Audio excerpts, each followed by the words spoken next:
Mobile phone में software कैसे डालें। How to install software in Android. दोस्तों यदि आपका फ़ोन यहाँ पे ब्लैक स्क्रीन शो कर रहा है या फिर ऑन ही नहीं हो रहा है, यहाँ पे आपका फ़ोन बिल्कुल ही डेड हो चुका है, तो ऐसे में आपको यहाँ पे ज़रूरत पड़ती है अपने फ़ोन में एक सॉफ्टवेयर को डालने की, तब जाके आपका फ़ोन चलता है। तो इस वीडियो में गाइस मैं आपको गाइड करूंगा कि कैसे आप जो है अपने फ़ोन को ठीक कर सकते हो घर बैठे ही, और प्लस कैसे सॉफ्टवेयर वर्जन को डाल सकते हो अपने किसी भी एंड्रॉयड फ़ोन में। और ये वीडियो वाकई में आपके लिए काफ़ी ज़्यादा काम की होगी। जो भाई लोग गलती कर देते हैं अपने फ़ोन को यहाँ पे इस तरीके की प्रॉब्लम में डाल देते हैं और बाद में उनका फ़ोन चलता ही नहीं है, डेटा भी लूज़ हो जाता है, प्लस उनका फ़ोन इंपॉर्टेंट होता है और वो ऑन ही नहीं होता, वहाँ पे जो है स्क्रीन की ब्लैक हो जाती है, फिर ऐसे में परेशान होते हो। तो आज मैं आपको प्रॉपर ट्यूटोरियल दे रहा हूँ यहाँ पे, कैसे आप यहाँ पे इस चीज़ को फॉलो करेंगे और अपने फ़ोन में सॉफ्टवेयर को डालेंगे। ठीक है, सॉफ्टवेयर का मतलब जैसे कि आप कंपनी से फ़ोन को खरीद करके लाते हैं ना, जब आपको ये देख सकते हैं यहाँ पे इस तरीके से सब कुछ सिस्टम दिख रहा होता है, सेम टू सेम वैसे ही आपका सिस्टम डल जाता है फ़ोन के अंदर। और इसके लिए दोस्तों आप वैसे एप्लीकेशन कोई नहीं है, बट इसके लिए एक सॉफ्टवेयर डलता है, वो मैं आपको बताऊंगा। और इसके लिए दोस्तों आपके पास पीसी लैपटॉप दोनों में से एक चीज़ हो, और प्लस कौन सी चीज़ आपके लिए ज़रूरी है और क्या चीज़ आपको करनी चाहिए, और क्या आपको ये घर बैठ के करना भी चाहिए या फिर नहीं, ये सब मैं आपको जानकारी दूंगा। ठीक है, तो देखो गाइस, सबसे पहले यहाँ पे मैं आपको बताना चाहूँगा, अगर आपने इस तरीके से कोई जो है मिस्टेक कर दी, अपना फ़ोन जो है टर्न ऑन नहीं हो रहा है, ब्लैक स्क्रीन आ गई है, तो बेसिक सी बात है गाइस, आपका जो सॉफ्टवेयर है वो उसमें कुछ गड़बड़ हो गई, एरर हो गई है। बिल्कुल भी जरूरी नहीं कि आप अपने फ़ोन को जो है सॉफ्टवेयर वर्जन डालोगे तो ही ठीक होगा, ये जरूरी नहीं होता। कई बार आप अपने फ़ोन को नॉर्मली रीस्टार्ट भी करोगे तो भी ठीक हो जाता है, बस यहाँ पे आपको तरीका आना चाहिए। ठीक है, तो देख लो गाइस, कम से कम 1-1.5 घंटा कोशिश करो कि आपका फ़ोन नॉर्मली टर्न ऑन हो जाए तो ज़्यादा बढ़िया है। इस वाले चक्कर में ना ही पड़ो जिसमें आपको सॉफ्टवेयर डालना पड़े। तो अगर नहीं होता है तो जाके आपको इस प्रोसेस को फॉलो करना है। और मैं आपको पहले डिस्क्लेमर दे रहा हूँ दोस्तों, ये अपने रिस्क पे करेंगे आप। और सेकंड है कि इसमें जो है आपका फ़ोन का डेटा लूज़ हो जाएगा, तो आप कोशिश करो कि अगर आपका पहले आपने ऑलरेडी अपने फ़ोन में बैकअप चालू करके रखा होगा, ऑटो बैकअप लगाया होगा अपनी गूगल फोटोज़ का, तो वहाँ पे आपका फोटो वीडियो सब कुछ आ जाएगा जैसे आप ईमेल आईडी डालोगे। इसलिए कहता हूँ दोस्तों, आप हमेशा ऑटो बैकअप इनेबल करके रखा करो गूगल फोटोज़ में। मैंने एक वीडियो भी डाली है, ताकि ऐसी सिचुएशन आ जाए तो कम से कम आपका डेटा तो बच जाए भाई लोग। ठीक है, तो आपका डेटा यहाँ पे सेव होना चाहिए, पहले ही आप कहीं रख लो अपना फ़ोन, डेटा बैकअप ले लो। अब देखो, आपका फ़ोन अगर बंद हो गया तो अब तो डेटा बैकअप ले नहीं पाओगे, अगर पहले लिया होगा तो ठीक है, ये दो कंडीशन होगी। और तीसरा है कि आपका फ़ोन कम से कम 60% चार्ज होना चाहिए, कम बैटरी लेवल पे ये प्रोसेस को बिल्कुल भी फॉलो नहीं करना है। ठीक है, और चौथा यहाँ पे आपकी जो चार्जिंग केबल है, जिसको हम डाटा केबल बोलते हैं, वो भी प्रॉपर वर्क करनी चाहिए, वो ख़राब नहीं होनी चाहिए, ऐसा ना हो कि बार बार डिस्कनेक्ट हो जाए फ़ोन आपका। ठीक है, अब दोस्तों यहाँ पे जो है मैं आपको लेके चलता हूँ पीसी की स्क्रीन पे, आप देखें यहाँ पे कैसे आपने इस चीज़ को फॉलो करना है। राइट, तो चलो गाइस यहाँ पे फटाफट बढ़ते हैं आगे।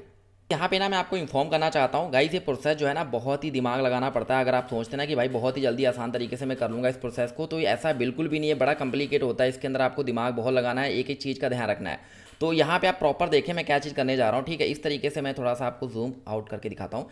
आपने क्या करना है दोस्तों, सबसे पहले आप इसका मेथड जानो, इसमें करना क्या होता है। इसमें करना होता है दोस्तों, सबसे पहले आपका जो एंड्रॉयड वर्जन है वो उसकी फाइल डाउनलोड करनी होती है जिसका गाइस। तो यहाँ पे मैं आपको समझाता हूँ मैं किस चीज़ की बात कर रहा हूँ। जैसे कि आप एंड्रॉयड फ़ोन में जो है सॉफ्टवेयर डालना चाहते हैं, तो इसके लिए दोस्तों यहाँ पे आईफोन में एक सिस्टम होता है, मैं आपको दिखा देता हूँ, आगे मैं आपको बताऊँगा यदि आपके पास किसी भी कंपनी का फ़ोन है तो आप कैसे करेंगे। ठीक है, तो जैसे कि आप देख सकते हैं 3U2 सॉफ्टवेयर है जो कि आपको कंप्यूटर में मिलता है। ये क्या काम करता है, जैसे कि आप देखो यहाँ पे मैंने इसको ओपन किया और यहाँ पे मैं थोड़ा आपको जूम करके दिखाता हूँ। ये देखो, आप ये चीज़ की बात करो, यहाँ पे जाके जो है आपको यहाँ पे एक ऑप्शन मिलती है, देखो लिखा हुआ है ना स्मार्ट के आगे। तो अगर आप इस पर क्लिक करेंगे ना, देखो ये मैंने आईफोन कनेक्ट करके रखा हुआ है, ये देखो। ठीक है, कनेक्ट किया हुआ है आईफोन 13। और ये जो है यहाँ पे जो इसका वर्जन है, जैसे कि आप कहते हैं ना कि मुझे ये फाइल डाउनलोड करनी है, तो ये जो है ऑटोमेटिकली, जैसे कि आईफोन का जो वर्जन चल रहा है अभी आप सभी के सामने, यहाँ पे मैं आपको दिखाता हूँ 18.5 स्टेबल वर्जन है। यहाँ पे मैं इस वाली फाइल को करूँगा डाउनलोड, यानी कि जो फर्मवेयर है इसकी, ये डाउनलोड करने के बाद मुझे यहाँ पे इसको इंपोर्ट करने का ऑप्शन आ जाएगा, जैसे कि मैंने इसको इंपोर्ट की हुई है। और उसके बाद दोस्तों यहाँ पे मैं इसको सेलेक्ट करूँगा और ये देखिए आपके सामने यहाँ पे ऑप्शन आ रही है। ठीक है, इस तरीके से यहाँ पे आपको मैं जूम करके दिखाता हूँ। इस पर जैसे मैं क्लिक करूँगा, मेरा फ़ोन जो है यहाँ पे एक तरीके से वर्जन जो है इंस्टॉल हो जाएगा, इसके अंदर सॉफ्टवेयर वर्जन डल जाएगा और ये एक तरीके से ब्रांड न्यू हो जाएगा। इसका मतलब कि जैसे कि मैं कंपनी से बाय करके लेके आया था फ़ोन नया, वैसे ही इसके अंदर सॉफ्टवेयर डल जाएगा।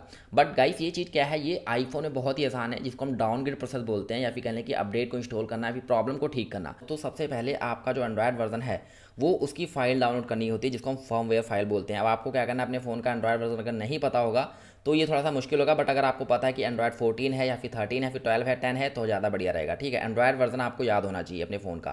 ठीक है, वो फर्मवेयर वैसे लेटेस्ट आ ही जाती है, जो फ़ोन से वाली फर्मवेयर जो है आपके फ़ोन में डलेगी। ठीक है, तो वहाँ पे डाउनलोड की ऑप्शन आ जाएगी, आप सबसे पहले फर्मवेयर फाइल डाउनलोड करेंगे। ठीक है, और सेकंड है दोस्तों, इसके लिए आपका डाटा केबल जो है वर्किंग होना चाहिए, फिर आप कनेक्ट करेंगे। और यहाँ पे जो है आ गया, मैं आपको बताता हूँ कैसे कौन सा सॉफ्टवेयर आपने यूज़ करना है। तो आपने गाइस यहाँ पे जो अपना क्रोम ब्राउज़र को ओपन करो अपने लैपटॉप एंड कंप्यूटर में, आपको ओपन करके दिखा देता हूँ। पे गाइस आपको जो है क्रोम ब्राउज़र में सर्च क्या करना है, क्योंकि सभी का फ़ोन अलग अलग कंपनी का होगा, तो आपने ध्यान रखना है। मैं आपको आगे बताऊंगा क्या करना है। जैसे कि मेरे पास मोटोरोला है, फिर रियलमी का फ़ोन है, तो आप यहाँ पे क्रोम ब्राउज़र के सर्च बार पे जो है उसी कंपनी का नेम लिखेंगे। जैसे कि यहाँ पे मेरे पास रियलमी का फ़ोन है, तो आप लिखेंगे रियलमी मोबाइल फ्लैश टूल। जी हाँ दोस्तों, आपको ये टाइप करना है। तो जैसे आप टाइप कर देंगे दोस्तों, वहाँ पे जो है ऑटोमेटिकली जो उनकी ऑफिशियल वेबसाइट आएगी वो सेलेक्ट करना है। फालतू की वेबसाइट में मत चले जाना। जो उनकी ऑफिशियल वेबसाइट आएगी, जैसे कि realme.com, आप देख लेना, उसकी ऑफिशियल वेबसाइट आएगी। उन्होंने गाइस यहाँ पे ना पूरा प्रोसेस बताया होता है कि कैसे आपने प्रोसेस फॉलो करना है। अब देखो गाइस, यहाँ पे इन्होंने पूरा दिखाया हुआ है कि कैसे उन्होंने डिस्क्लेमर दिया हुआ है, क्या चीज़ आपने फॉलो करनी है। बैकअप पहले लेना, आपका फ़ोन जो है यहाँ पे इस तरीके से होना चाहिए, और यहाँ पे बैटरी जो है मिनिमम 60% होनी चाहिए, और आपका जो है डाटा केबल कनेक्टेड होना चाहिए, और आप यहाँ पे ये चीज़ सारी दी हुई है, ठीक है। और उसके बाद प्रिपरेशन क्या देनी है आपके पास, ये सारा कुछ बताया हुआ है। उसके बाद यहाँ पे डाउनलोड के बारे में बताया हुआ है, कौन सी फर्मवेयर आपने लेटेस्ट वाली डाउनलोड करनी है, फाइल्स हैं जो कि आपने करनी होती है।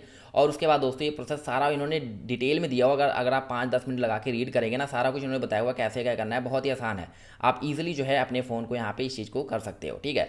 तो ये जो है आपके पास जो कंपनी का फ़ोन है वो कंपनी लिखकर आप ये लिख देना, जो मैंने कंपनी का फ़ोन है। आप डायरेक्टली क्रोम ब्राउज़र पे जाके सर्च कर दो उसका नेम, और जो मैंने बताया वो आप लिख के डाल देना ऑटोमेटिकली पहले नंबर पे, फिर दूसरे नंबर पे इनकी ऑफिशियल वेबसाइट पे जो आएगा लिंक, वही पेज ओपन करना। उन्होंने पेज में दिखाया हुआ है कैसे आपने करना है, उन्होंने बताया है सारी चीज़ कैसे कैसे आपने करना है, ठीक है। गाइस मैंने रियलमी वालों को बताया है, वहाँ पे टाइप करना होता है क्रोम ब्राउज़र पे, वो ऑटोमेटिक उनकी ऑफिशियल वेबसाइट पे मेथड अवेलेबल होता है, उन्होंने दिया हुआ है कि कैसे आपने करना है, ठीक है।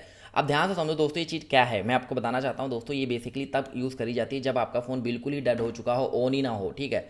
कोशिश करा कि यार बटन ऑन करो, यहाँ पे प्रेस करो, अगर हो जाता ठीक है, नहीं तो ही आपको प्रोसेस को फॉलो करना है। ऐसा आशा करता हूँ मैंने आपको बहुत ही डिटेल में हर चीज़ बताई है, क्या चीज़ है। आईफोन की एग्जाम्पल भी दी है मैंने, ये इस तरीके से है। तो देखो यहाँ पे आप दो चीज़ें रहती हैं। अगर आपने वीडियो को समझ लिया है तो आपने क्या करना है, क्रोम ब्राउज़र पे जाके जो भी कंपनी का नेम है आप लिख के वहाँ पे फ्लैश टू लिख दो। वो उन्होंने अपनी डिटेल दी हुई है, उन्होंने पूरा लिखा हुआ है क्या करना है, अपने फ़ोन को कितना चार्ज करना है, कैसे कनेक्ट करना है, कौन सी फाइल डाउनलोड करनी है, कैसे करना है, उसको सब उन्होंने दी हुई डिटेल, ठीक है। तो आप जाके ये वाला कर सकते हो। बट मैंने जैसा बताया, इसमें दिमाग बहुत लगाना पड़ेगा आपका, ठीक है। दूसरा है कि दोस्तों आप यहाँ पे एक आई माई फ़ोन करके सॉफ्टवेयर आता है, जो कि कुछ पैसे लेते हैं, वो भी आपके फ़ोन को ठीक कर देंगे। अगर आपका फ़ोन डेड हो चुका है, ऑन नहीं हो रहा है, उनका सॉफ्टवेयर है आई माई फ़ोन। आप लिख रहा हूँ, मैं आपको डिस्क्रिप्शन में दे रहा हूँ या फिर लिख के दे रहा हूँ। मैं इनकी कोई प्रमोशन नहीं कर रहा हूँ, मैंने खुद पहले 1 साल पहले इनके परचेज करे थे सॉफ्टवेयर, मैंने खुद फिक्स किए थे अपने फ़ोन को, तो भी बता रहा हूँ, ठीक है। वो उन्होंने फैसिलिटी दी है, अगर आपका फ़ोन टर्न ऑन नहीं हो रहा है, फिर रुक गया है, ब्लैक स्क्रीन हो गई है, फिर इस तरीके से, तो वो ठीक कर देते हैं आपके फ़ोन को। यहाँ पे नया सॉफ्टवेयर वर्जन डाल करके वो आपके फ़ोन को फ्लैश कर देते हैं और न्यू कर देते हैं, ठीक है। वो चीज़ वर्किंग है, बट बात वही है, चार्ज करते हैं पैसे, ठीक है। और थर्ड है, जैसे कि मैंने आपको बताया कि सबसे बेस्ट है यार आप दुकानदार को फ़ोन दो, क्योंकि देखो यहाँ पे ना ज़्यादा पैसे नहीं लेगा, बट आपको इतनी कम से कम दिमाग नहीं लगाना पड़ेगा, वो सेफली कर देगा। प्लस आपका हो सकता है कि डेटा लूज़ हो जाए। देखो वो खुद बोलेगा जब आप दुकानदार पे जाओगे ना कि ले भाई मेरा फ़ोन यहाँ पे सॉफ्टवेयर डाल के इसको सही कर दिए, ऐसे रुक गया है स्क्रीन पे, ठीक है, ब्लैक स्क्रीन हो गई है, ऑन नहीं हो रहा है, तो वो सॉफ्टवेयर ही डालता है। बट वो 400 से 500 रुपये चार्ज करेगा आई थिंक, या फिर 200-300 भी लेगा, आपके डिपेंड करता है आपकी जान पहचान का, फिर जैसे ज़्यादा पैसे नहीं चार्ज करेगा, ठीक है। बट ये चीज़ जो है वही ठीक करेगा तो ज़्यादा बढ़िया रहेगा, क्योंकि वो खुद बोलेगा कि मेरी कोई गारंटी नहीं है आपका फ़ोन ऑन हो या फिर नहीं, डेटा लूज़ हो जाएगा। वो खुद बोलता है जब आपसे फ़ोन लेता है दुकानदार, जो जिसके पास आप जाओगे ठीक कराने, तो ये चीज़ खुद भी बोलता है, क्योंकि उसको पता है ये चीज़ जो है रिस्की है। तो ये चीज़ जो है सबसे बेस्ट है कि आप यार दुकानदार वाले को ही फ़ोन दो, वो ही डाल दे, क्योंकि आप करोगे तो आप ये जो चीज़ मैंने बताई है वैसे है आसान, बट आपको समझना पड़ेगा, जो क्योंकि इन्होंने खुद दी हुई है, सभी वेबसाइट वालों ने, जो ऑफिशियल कंपनी है उन्होंने दिया हुआ मेथड कि अगर आपका फ़ोन इस तरीके से दिक्कत करे तो आप खुद घर बैठे लैपटॉप एंड कंप्यूटर की मदद से अपने फ़ोन को फ्लैश करके सॉफ्टवेयर वर्जन डाल सकते हो। बट ये बहुत ही आसान है अगर आपके पास आईफोन वालों के लिए 3U टूल सॉफ्टवेयर दिया गया है, ये बहुत ही काम का है दोस्तों। मैंने आपको जैसे बताया ये वाला 3U टूल, इसमें कुछ नहीं करना, कनेक्ट करना होता है बस। आप अपने फ़ोन को सॉफ्टवेयर वर्जन इंस्टॉल कर सकते हो, डाउनग्रेड कर सकते हो, घटा भी सकते हो, बढ़ा भी सकते हो सॉफ्टवेयर वर्जन। ये आईफोन में बड़ा ईजी है, बट ये एंड्रॉयड में कुछ पेड सॉफ्टवेयर हैं जो कि आपको पैसे देने होते हैं, बट वो मत यूज़ करो। आपको जो मैंने ऑफिशियल तरीका बताया कि पहले नंबर पे फिर दूसरे नंबर पे इनकी ऑफिशियल वेबसाइट पे जो आएगा लिंक, वही पेज ओपन करना। उन्होंने पेज में दिखाया हुआ है कैसे आपने करना है, उन्होंने बताया है सारी चीज़ कैसे कैसे आपने करना है, ठीक है। तो ये कर लो, नहीं तो आप दुकानदार को दिखा लो। इस तरीके से आप अपने फ़ोन में सॉफ्टवेयर डाल सकते हो। ये इसलिए मैंने आपको आसान भाषा में बताया क्योंकि आप समझ जाओ, और ये इतना आसान भी नहीं कि आप घर बैठे इसको कंप्यूटर से खुद से कर लो, आप खाली मूल्य में अपना फ़ोन ख़राब कर लोगे। तो दोस्तों आशा करता हूँ मैंने आपको डिटेल में हर चीज़ बता दी। बाकी अगर आपको कुछ और पूछना है तो प्लीज़ कमेंट बॉक्स खुला है, आप बता सकते हो, और न्यू टॉपिक पर वीडियो चाहते हो तो भी बता दो। और मिलते हैं नेक्स्ट वीडियो में। Thank you so much guys.